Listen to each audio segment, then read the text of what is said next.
This is Jabari. I'm glad that you're back, David Wood. And I just have two questions for CL Edwards.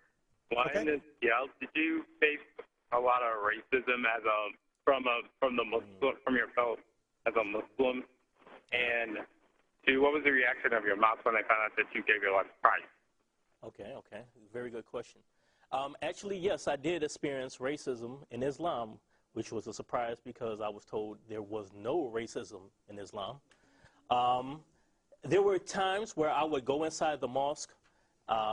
I would look some of my Muslim brothers in the face. I would say, Assalamu alaikum. They would look at me and they would turn their face away from me and they would not even greet me. They wouldn't touch my hand. They wouldn't shake my hand.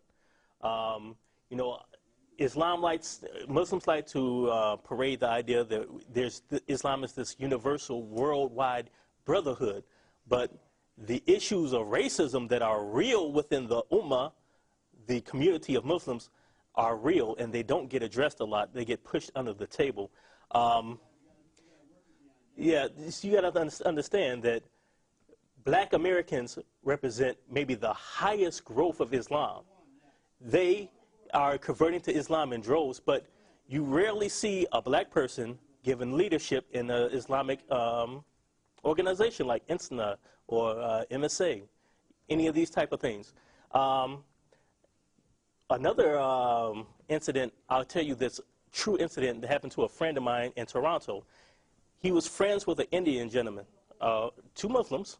He asked him, I want to marry your sister. This destroyed their friendship. They stopped speaking, the Indian brother stopped speaking to him because he was black and he would not give his sister in marriage to this Muslim, even though he thought he was a good Muslim. He wouldn't give this man his sister in marriage. So there's a lot of stuff like this that goes on in Islam. Now Sam, surely this is just a modern phenomenon. You don't have this in the history of Islam, this history of racism. No, actually we do. There are several narrations attributed to Muhammad that show that Muhammad's disdain for blacks. I know there are Muslims who like to quote episodes in the life of Muhammad where he treated blacks fairly. However, let me just read what this one Muslim authority said. If anyone were to accuse Muhammad of being black, according to the hadith, it goes out of its way to say he's a white man. White thigh, white armpits, that white man right there, etc. Let me read this. This comes from Ash-Shifa of Qadi Iyad. Qadi Iyad Musa al-Yasubi, page 375 in the English translation of his work. A highly renowned work recommended by such Muslim scholars as Hamza Yusuf. In fact, I found out about this book because Hamza Yusuf recommended it. He said, all Muslims need to read this book in order to fall in love with the messenger of Allah, which he's no messenger of the true God, but that's what they believe.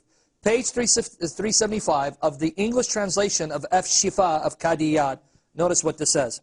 Ahmed ibn Abi Sulaiman, the companion of Sahnun, said, anyone who says that the Prophet was black should be killed. Should be killed.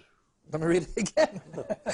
Ahmed ibn Abi Sulaiman, the companion of Sahnun, said, anyone who says that the Prophet was black should be killed. Just in case you didn't get it the first time, the same narration is repeated on page 387 by the same source.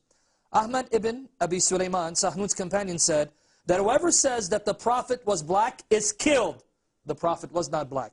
Then I can show you from Sahih Bukhari, Sahih Muslim, reports that say that Muhammad owned black slaves and sold off black slaves. But what I'm wondering is, what if you have a dream about a black woman? What's going on? That's there? a sign of disease, according to Bukhari and Muslim. Muhammad said, yeah, this is the words of Muhammad, if you have a dream of a black woman, that's a sign of an epidemic. A disease will break out in your area. Well, one more question.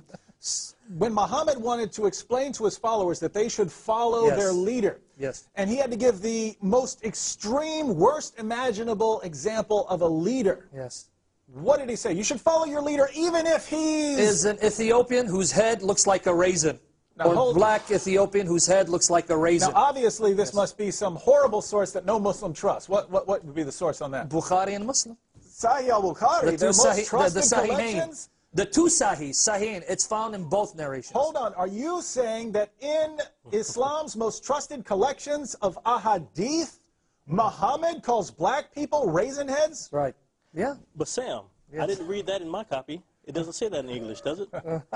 My copy says it in English, man. I don't know. You got the not inspired translation? You got the watered down. But since we're on the thing, can I just read this from Sahih Muslim about how he sold black slaves? Sahih Muslim, Book 10, number 3901. And by the way, Sahih Muslim is considered the second most authentic collection of narrations, second only to Sahih Bukhari. Now, Sahih Muslim, number 3901.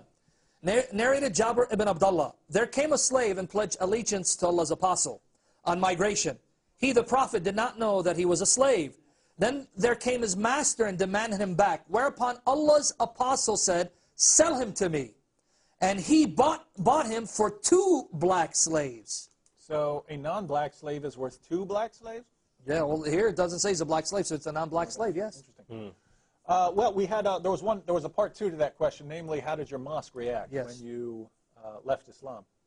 Oh, well, it was a very strong reaction. I immediately started receiving phone calls, messages, emails, Facebook updates, asking me, what's wrong? What happened to you? People started saying that, you know, I had lost my mind. I was possessed by the jinn. Who are the jinn, by the way? Genie, right? The genies, the devils, the demons. So, you know, by confessing Jesus Christ, you know, I'm possessed by devils now. You know, so this, from the last time I spoke to anyone from my old mosque, this is the last thing that is being spread around, that I have lost my mind. You know, I'm gone. Yeah, you seem crazy. Yeah, you look like, yeah. All right, let's go on to our next caller. Who is it? Star?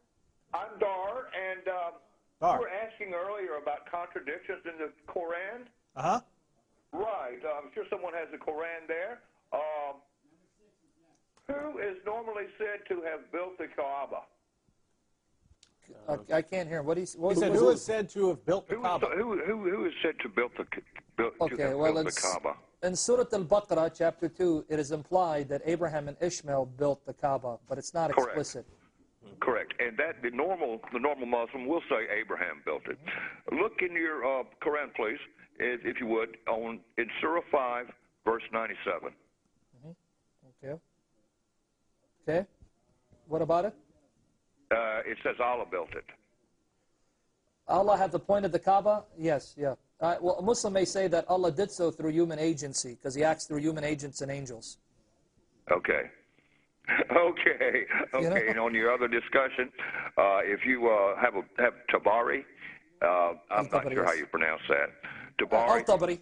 Al-Tabari. But you're doing good, friend. I'm learning too as I go along, so we're both in the same camp. Okay. Book 2, verse 11. What does it say? You're saying Al-Tabari in his history. What does it say?